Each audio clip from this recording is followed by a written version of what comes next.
Question देखेंगे जो SSC JEE 2024 में आया हुआ है। ठीक है, देखो मैं क्वेश्चन रीड कर देता हूँ। 3 identical impedance are connected in delta. देखो 3 आइडेंटिकल इम्पीडेंस है, ठीक है, उनको डेल्टा में कनेक्ट किया गया। आप देख सकते हो इम्पीडेंस 1, इम्पीडेंस 2 और इम्पीडेंस 3, ये तीनों इक्वल है। ठीक है, इनको किस में कनेक्ट किया गया है? डेल्टा में, डेल्टा कनेक्शन में कनेक्ट किया गया है। The load is supplied by 3 phase supply of 300 volt. जो लोड है उसको, ये जो लोड है इसको कौन सप्लाई कर रहा है? 300 वोल्ट की 3 फेज सप्लाई। तो देखो 300 वोल्ट की 3 फेज सप्लाई, इसको 3 सप्लाई दी जा रही है ना 300 वोल्ट की 3 फेज सप्लाई से, तो इसका मतलब ये इसका लाइन वोल्टेज है। लाइन वोल्टेज वगैरह के बारे में मैं अभी आपको बता दूंगा। The line current is 30√3 ampere. जो लाइन करंट दे रखा है वो कितना है? 30√3 एम्पियर। कैलकुलेट द इम्पिडेंस पर फेज, मतलब जो हर फेस में, मतलब ये जो एक फेस है, ठीक है, दूसरा फेस ये है और तीसरा फेस ये है, हर फेस की जो इम्पिडेंस है ना वो बतानी है। इसका मतलब कोई सी भी एक इम्पिडेंस निकाल लो, बाकी तीनों क्या है? इक्वल ही है, तो तीनों इम्पिडेंस ऑटोमेटिक पे आ जाएगी। देखो लाइन वोल्टेज अपने को 300 वोल्ट का दे रखा है, मतलब voltage between any two line, ठीक है ना। तो यहाँ पे क्या होता है कि लाइन वोल्टेज अपन को दे रखा है। पहले मैं आपको लाइन वोल्टेज बता दूँ, ठीक है, और ये है अपना फेस वोल्टेज, ठीक है। जो हर फेस में जो वोल्टेज, हर फेस के अक्रॉस जो वोल्टेज होता है वो क्या होता है? Phase voltage. और दो लाइन के बीच का जो वोल्टेज होता है वो क्या कहलाता है? Line voltage. तो देखो यहाँ पे यार, ये पूरा लाइन वोल्टेज ही तो इस फेस के अक्रॉस आ रहा है, तो ये फेस वोल्टेज और ये लाइन वोल्टेज डेल्टा कनेक्शन में क्या होते हैं? इक्वल। तो आप पहले तो ये बात याद रखना, डेल्टा कनेक्शन में फेस वोल्टेज और लाइन वोल्टेज क्या होते हैं?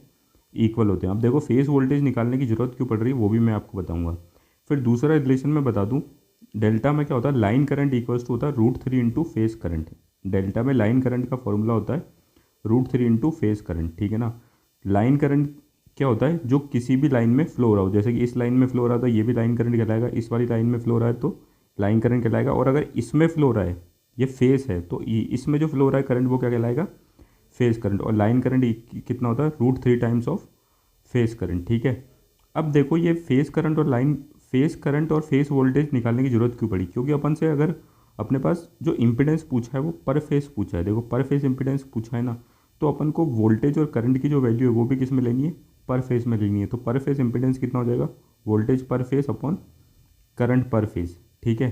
तो बस अपन को वोल्टेज पर फेस और करंट पर फेस निकालना है, तो अपना आंसर निकल के आ जाएगा। तो देखो अब सबसे पहले अपन यहाँ देखते हैं वोल्टेज की, लाइन वोल्टेज की वैल्यू अपने पास 300 वोल्ट दे रखी थी। तो अपन को, जैसे कि मैंने आपको बताया, लाइन वोल्टेज और फेस वोल्टेज डेल्टा में सेम होते हैं। तो लाइन वोल्टेज 300 वोल्ट है, तो फेस वोल्टेज भी कितना हो जाएगा? 300 वोल्ट।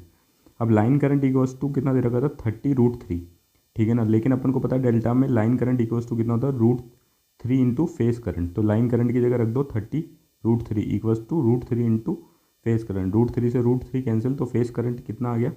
30 एम्पियर। तो बस अपने पास अब इम्पिडेंस पर फेज़ की वैल्यू निकाल लो, क्योंकि अपने पास वोल्टेज पर फेज़ निकल के आ गया 300 और करंट पर फेज़ निकल के आ गया 30। कैंसिल आउट करेंगे, सॉल्व करेंगे तो कितना आंसर आएगा?